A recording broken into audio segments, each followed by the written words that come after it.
Hi guys, sorry I'm not here. I will be back on Monday and I hope you all have a wonderful weekend.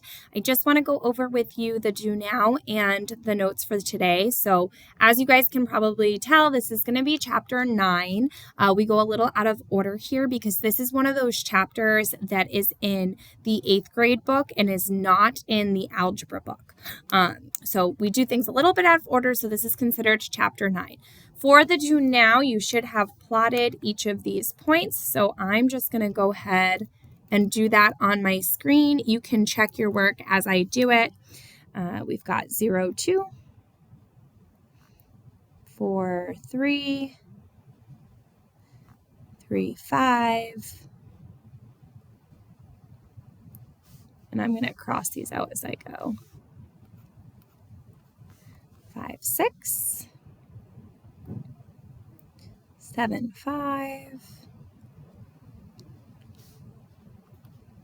7, 7, 8, 8, 10, 9, 10, 10, 13, 10, 13, 12, 15, 3, 15, 13, 16, 14, and 15, 17. Okay, so if you've plotted them correctly, it should look something like this. I know mine's a little messy, but it should look something like this. Okay, then the question below says, suppose there's a hidden ordered pair at x equals 11. Make a guess what you believe that ordered pair is using the graph above. Okay, so when I look at this graph, I notice a trend. I notice as the x values are going up, the y values are also going up. While they don't fall in a perfectly straight line like all the other things we've seen before, they do follow that trend. So if I were to draw a line on this, I would see that most of the points would be near that line. So if I'm trying to figure out where there would be a point at x equals 11, I'm thinking it's going to be somewhere right about here. It's going to fall somewhere along that line. Okay, so maybe you said 10, maybe you said 11. If you said either 10 or 11, I think that you had the best guess, right? Because it follows that same trend where it is in line with the rest of the points, okay? Now, there is this point out here and this point out here that aren't as close to that line. We would call those points outliers. This type of graph is the type of graph we're going to be talking about today. It's called a scatter plot. With scatter plots, the points don't fall on a perfectly straight line, but a lot of times there's a relationship between the points. In this case, we saw that relationship that as x was going up, y was going up. Okay, so check your do now. I was looking for an answer somewhere between 10 and 11. If you didn't have that, that's okay. This is a new topic for us. I'm going to transition now to the notes. You should have your Chapter 9 notes packet. The first page is printed in bright yellow, so it's easy for you to locate. Make sure you're putting your name on it and open to Lesson 9.1. 9.1 is on scatter plots. And we start out with the definition of a scatter plot. So a scatter plot is a graph that shows the relationship between two data sets. The two sets of data are graphed as ordered pairs in a coordinate plane. This makes sense because one set of data is going to be along your x-axis, one set of data is going to be along your y-axis. So the graph that we just saw in the do now is a scatter plot. I just hadn't labeled what the data for it was. So the cool thing about scatter plots and this whole chapter on statistics is that it's all real world context situations. That's what scatter plots are used for. Because in the real world, a lot of times things don't fall along a perfectly straight line, but they still have that relationship. So let's look at example number 1. The scatter plot shows the fat in grams X and the number of calories Y in 12 sandwiches surveyed. Use the scatter plot to answer the questions that follow. So I'm going to zoom out a little so we can see this better. There we go. How many calories are there in the sandwich that contains 17 grams of fat? I can see that grams of fat is on my x-axis. If I look for 17, it's between 15 and 20. Here's the sandwich that has 17 grams of fat. I need to look over at the y-axis to see how many calories are in that sandwich. I can see that that sandwich contains 400 calories. Part B, how many grams of fat are in the sandwich that has 600 calories? Calories is on the y-axis, so I look for 600. I find the sandwich that has 600 calories. There it is. I look down at the x-axis to see that that sandwich has 30 grams of fat.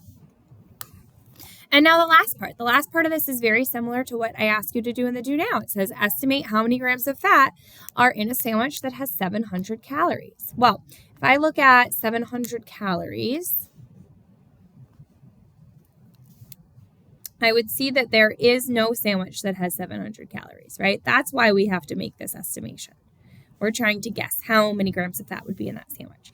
So even though it doesn't make a perfectly straight line, we can see that there is a trend. There is a relationship between fat and calories. More fat means more calories. So if I were to draw a line on this, it would look something like that. And I can see that it goes through right here. So if it had 700 calories, I would say that it has about 40 grams of fat. Okay, as long as you picked something reasonable here, I wouldn't mark it wrong. There's more than one answer. Really, anything between probably 35 and 45, I would mark correct, okay? So I just chose the halfway point right there at 40 grams. There's different relationships that you can see in scatter plots, okay?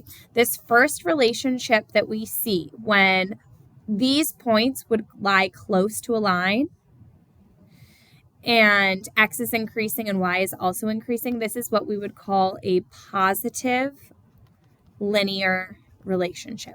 So even though it's not a perfectly straight line, we still say it's positive linear because all the points would fall along a straight line. Now the next one is, whoops, let me use my line tool to make that a little straighter. The next one also falls along a straight line, but the slope of this line would be negative. So this is what we would call a negative linear relationship. The next one, there is a relationship. I can see that the points fall along a line, but that line is not a straight line. So this is what we call a non-linear relationship because there's a relationship, but it's not linear. It doesn't fall along a straight line. And the last one here, there is no relationship. Those points are just all over the place. There's no pattern at all, which means there is no relationship. Okay, so when we are given a scatter plot, we always want to determine what kind of relationship it has. Is it positive linear, negative linear, non-linear, or no relationship, which is what we're going to do on this next example. Before I go into the next example, I do have to just talk about these last few vocab terms. These are the other things that we identify on a scatter plot. Okay, so there's something called a cluster, which is when you have a group of points that are very close together, some even on top of each other. Okay, so that's what you're looking for with a cluster. An outlier we actually saw in the Do Now. It's when you have one point that's really far away from all the others, and we actually ignore it when we're analyzing the data. Okay, we say, well, that point is really far away from the others, so I'm just going to ignore it because it must have been a fluke. And there's a gap, which is a portion of the scatter plot that has no data points at all. Okay, so keeping that in mind, let's go ahead and analyze this first scatter plot. The first scatter plot is showing the relationship between television size and price. When I look at the scatter plot, I can see there is definitely a relationship here. There is a relationship. As the television size goes up, the price also goes up, okay? I can see that all of these points would fall somewhere along this nice straight line, with the exception of this one. That one's kind of special, okay? So the first thing I want to write down is that this is a positive linear relationship. And I know that because the points fall close to a straight line, and that line has a positive slope. And the next thing I'm going to write down is that there is an outlier, right? There's that special point there that's an outlier. So let's list where the outlier falls. It is at 70, and then the y value is halfway between 2,000 and 2,500. So I'm going to call that 2,250. That's where the outlier is. Now, the next thing I want to look for are any clusters and any gaps. I notice a cluster right down here. I'm going to say that that cluster is located at x equals 30, right? There's a whole bunch of points right around x equals 30, and some of them are even on top of each other. That's how I know that it's a cluster. And the last thing I need to look for are any gaps. And there actually are 2 gaps on this. So I'm going to show you where our gaps are using dotted lines, okay?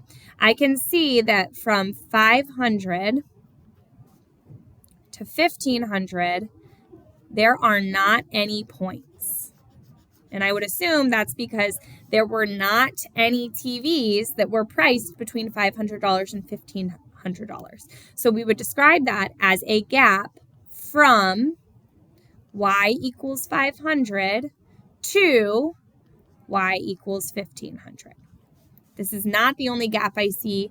I see another gap between these points and this point.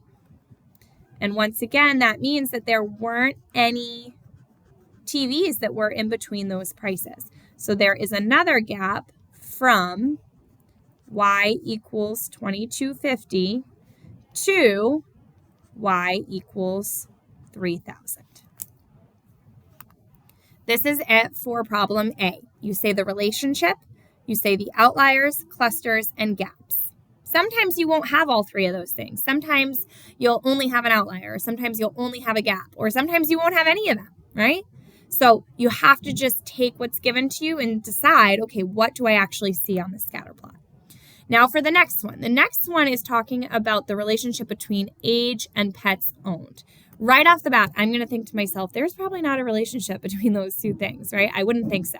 And this scatter plot is proof that there is not, right? There's no relationship between a person's age and a number of pets owned. And I know that there is no relationship because the points are scattered all over the place. There is no pattern that can be seen on this scatter plot. When you have a scatter plot that has no relationship, it means that there are going to be no gaps, no outliers, and no clusters. Okay, so these ones are actually the easiest because if there is no relationship, you don't have to look for any of those other things. That's it for the notes today. Your assignment is on big ideas. You need to complete the entire assignment. If you don't finish during class, you're completing it for homework. If you finish the assignment early, under the important items tab of your Google Classroom, I've posted the October Mustang Challenge. So anyone who finishes Big Ideas early should work on the October Mustang Challenge. I hope you all have a great class. I'm sorry I couldn't be there. Can't wait to see you guys on Monday. And I hope you all have a wonderful weekend.